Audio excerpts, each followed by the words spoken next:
Okay, so hari ni hari yang ketiga. Kita nak review sikit. Ni harga dia 180, tapi keluar dari Osaka. So ada pintu lagi. Pintu yang kedua. Lampu kuning. Cuma kecil lah. Nampak mewah dia tu. Okay lah kan. Tu dalam satu bilik mungkin macam ni lah.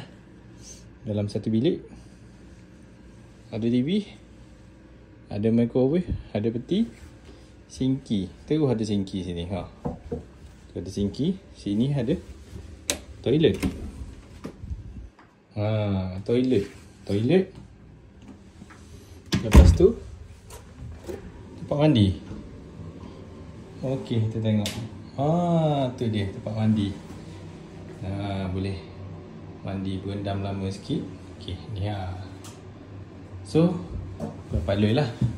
Booking pakai Agoda. Tengok dekat dalam Google Map. Okey.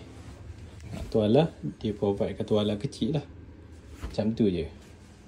So, hari pertama, hotel kita sangat mahal. Hari kedua, abang tu baru tidur dalam kereta. Ketiga, ni baru boleh nak rehat. Okey. Mantap lah. Lembut. Empuk. Boleh tidur enak-enak malam ni. Okey, hantar geng.